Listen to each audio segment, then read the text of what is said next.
"Today is my first day to work after the campaign ended, but I'm not in the mood to work," said Suheir Hassan, an employee at a government office.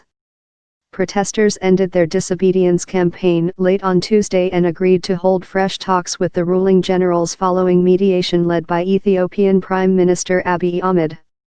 Demonstrators had launched the strike after men in military fatigues launched a brutal crackdown on a sit-in by thousands of people outside the army headquarters last week, killing dozens of people. Protesters brief U.S. envoys. Booth was due to hold talks with General Abdel Fattah al-Burhan, head of the ruling military council, to help craft a peaceful solution to the crisis that has rocked the Northeast African country, Washington said. Booth, who previously served as special envoy to Sudan and South Sudan during the administration of former President Barack Obama, arrived in Khartoum on Wednesday along with Assistant Secretary of State for Africa Affairs Tibor Nagy. He and Nagy held a series of meetings with Sudanese officials and protest leaders. The Alliance for Freedom and Change umbrella protest movement said that its leaders briefed the two U.S. officials on the need for a transparent investigation in the June 3 killings. They also called for the withdrawal of militias from the streets in Khartoum and other towns, an end to the internet blockade and establishment of a civilian administration, it said in a statement.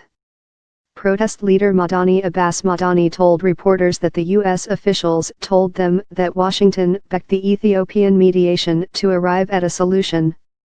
Booth and Nagy are later expected to travel to Addis Ababa to discuss the Sudan crisis with Ethiopian leaders and the African Union. Demand for guarantees. On Thursday, the U.S. diplomats are also expected to meet diplomats of Saudi Arabia, the United Arab Emirates, and Egypt in Khartoum. Days after Bashir's overthrow, Saudi Arabia and the UAE offered a $3 billion aid package to Khartoum, including a $500 million cash injection into the central bank to help support the Sudanese pound, which has plunged since last year against the dollar. It was the country's worsening economic crisis that first triggered the protests against Bashir's iron-fisted rule. Talks between the protest leaders and generals broke down in mid-May because the two sides disagreed on who should lead a new governing body, a civilian or a soldier.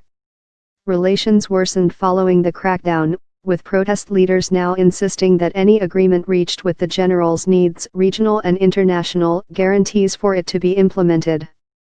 Protesters remained encamped outside the military headquarters in Khartoum for weeks afterwards, demanding civilian rule, until the June 3 crackdown. Around 120 people have been killed since then, according to doctors close to the protesters.